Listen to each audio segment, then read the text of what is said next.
Thank you. Thank you so much. I'm so happy to be here, and that is no lie. Now, the organizers of the conference asked me to speak to you today about a world where we would have no lies. Imagine that, a world with no lies whatsoever. And I thought to myself, well, that's pretty easy, actually. We all know honesty is the best policy, right? I mean, just look at the political election in America last time around, the honest and sincere and far-reaching political debate we had. Actually, it turns out a world with no lies would never exist. But I happened to find one, and I thought I'd show it to you right now. Let's take a look.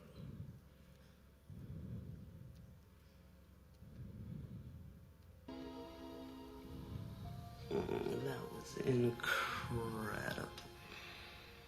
Is it good for you? I've had better.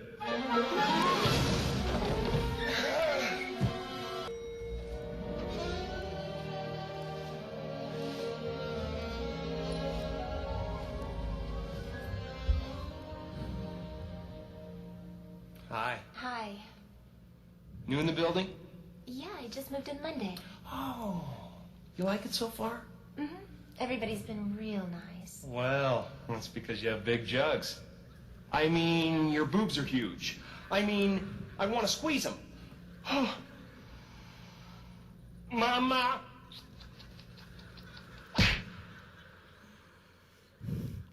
Human beings lie all the time. Trust me. Now, there's such a thing as a good lie, a white lie, a smart lie. I mean, we'd never get through the coffee line at Starbucks if it weren't for those. You know that barista at Starbucks, the one who makes your coffee? I mean, do you really think she's not faking it when she pretends it's perfectly cool for you to order a low-fat triple-shot decaf caramel macchiato with extra whipped cream and no foam? She hates you.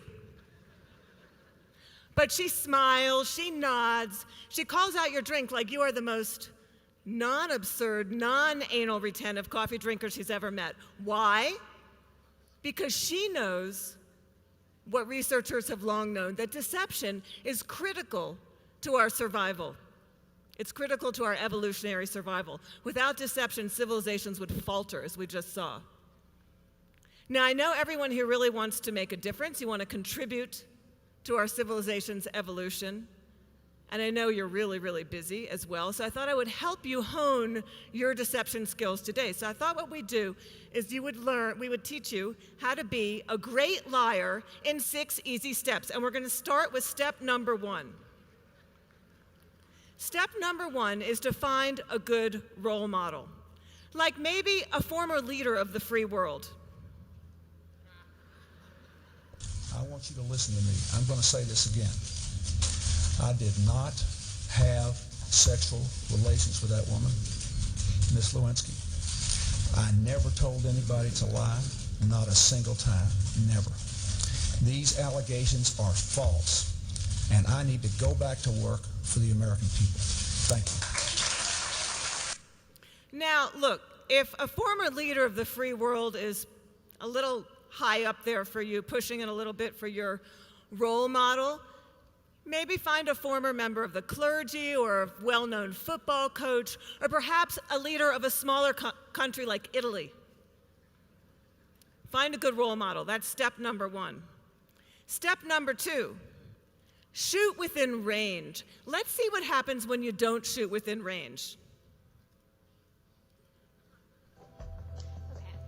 Recent polls have shown a fifth of Americans can't locate the U.S. on a world map. Why do you think this is?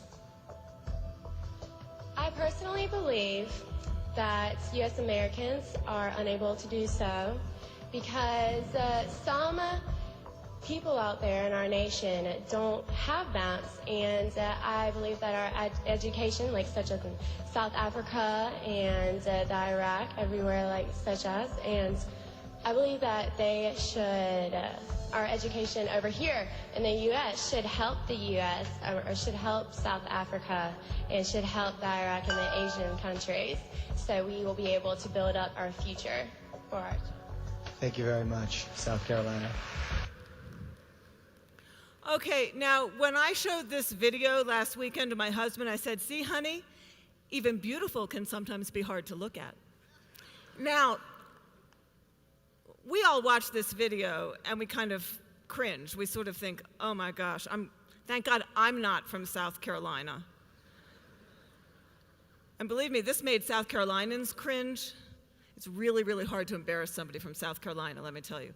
But you think, I'm not from South Carolina, thank God. At least I know where South Africa is. But the truth of the matter is that everybody in this room, all of us, are so much more like Miss South Carolina than anybody wants to admit. Why? Because when we bluff, and that's a fancy word for lying, when we bluff, studies show that the cognitive load is so high on our systems when we're trying to think what to say, act spontaneous, appear composed, not pee-pee in our pants, that we leak, so to speak, verbal and nonverbal indicators of deceit. So while we all looked at that video and we said, oh my gosh, it was funny, we kind of cringed as we watched her kind of fall all over herself. A trained deception detector would have looked at that very same video and said, asymmetrical shoulder shrug, flashes of lip smacking, multiple detour statements, micro-expression of sadness in the eyebrows, micro-expression of fear in the cheek muscles, duping delight, false smile at the close. And that's the lexicon of deception detection. That's the language of deception detection. It's about learning to break down much, much more subtle interactions than this one into their component parts and to observe verbal and nonverbal indicators of deceit. So stay within range. Shoot within range, or the cognitive load will be so high on your system that you're going to leak verbal and nonverbal indicators of deceit. Now, step number 3. Do not blather on about your truthfulness. Don't go on and on saying, I absolutely swear to God on my mother's grave, I didn't do it. Don't pepper your account with a little too much detail in order to appear authentic. Don't go on and on and on. We're going to look at Jeff Skilling, the former head of Enron, one of the largest bankruptcies in America, in the world actually. We're going to watch him testifying before Congress. Now here, Representative Ed Markey is blathering on a little bit, but watch this video. Now, Jeff Skilling spent $40 million preparing for this moment, this particular testimony. He didn't even know the 6 steps. Take a look.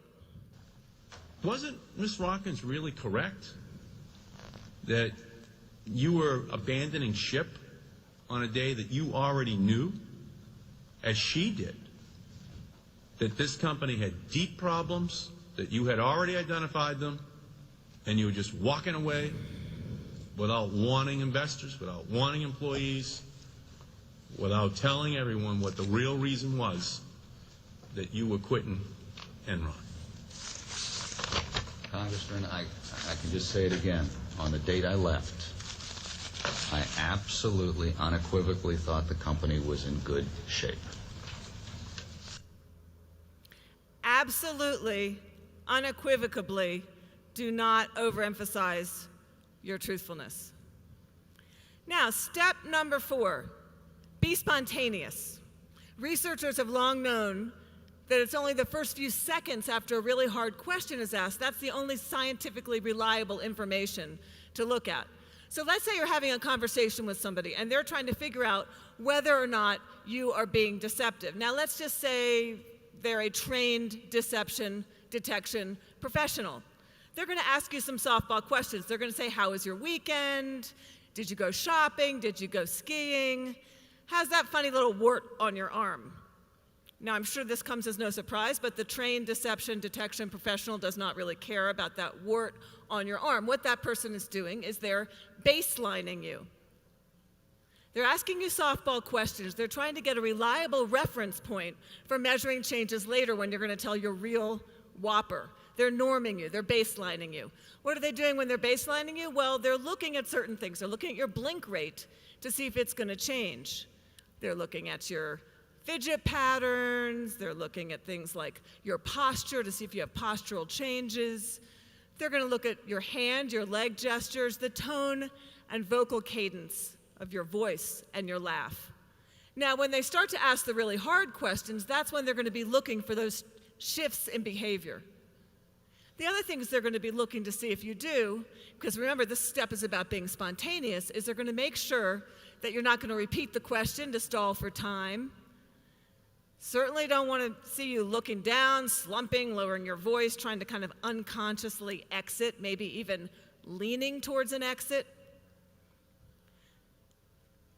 Make sure that you don't shift your posture, change those anchor points, the things that anchor you towards the ground when that really hard question is asked. That's what they're going to be looking for.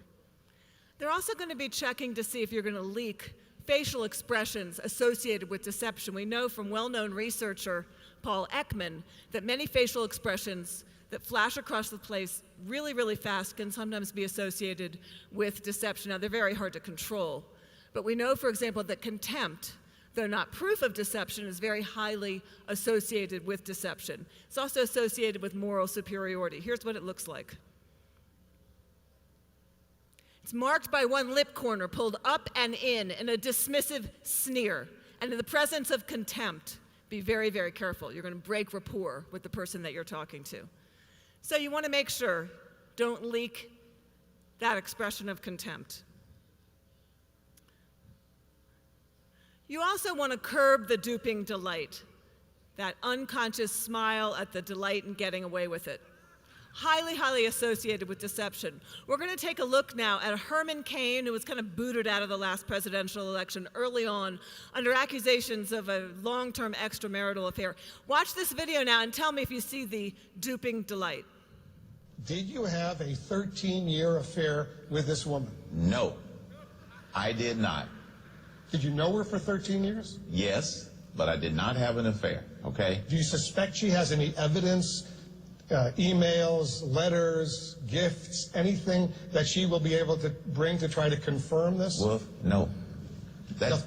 Wolf, when you've done nothing wrong, no, I mean... Okay, I think you all probably saw that there. Last step, important one. Show an appropriate level of concern for the person that's asking you those questions. Now, Phil Houston, who ran the CIA's Deception Detection Training Program for 25 years, says that when duping delight and an inappropriate level of concern are coupled, are together in someone's expression, highly, highly associated with deception. We're going to take a look now. This is former married Congressman Anthony Weiner. Well, actually, he's still married. He's no longer congressman. We're going to look at him as he attempts, this is kind of an incomprehensible thing, but he is here, he is denying to a gaggle of reporters that are kind of pummeling him. This is a press conference. He is denying tweeting a photo of his private parts across the country to a 19-year-old follower. Now, I know it goes without saying, but it's not a very good idea to tweet, text, email, even etch-a-sketch a photo of your privates in this day and age. That's not lie-spotting advice, I know, but it's not bad advice nonetheless. Now, watch this video. It is kind of incomprehensible. Watch as he actually starts bragging about the spike in volume to his Twitter feed. Say no to that question. You're very good at. You're not following her on Twitter. Say no to the why question. Why don't you let me do the answers and you do the question? As soon as you answer the question asked you, sir, we will. I'm with you, buddy. I'm with you. You follow an awful lot of young women on Twitter. Is there a reason that you have so many ladies that you're following? By the way, in related news, I have in the famous hashtag #ScrappyChasingCrazy, I passed Michelle Bachmann today, the number of Twitter followers. I will give you that additional fact. Is that a result?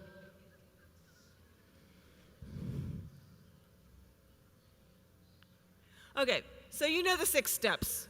Now you know how to be a great liar in 6 easy steps. Let me just say in conclusion that while we are almost certainly liars, hopefully we are low-stakes liars, benevolent liars, the kind of liars that do so only out of compassion and caring for the people around us.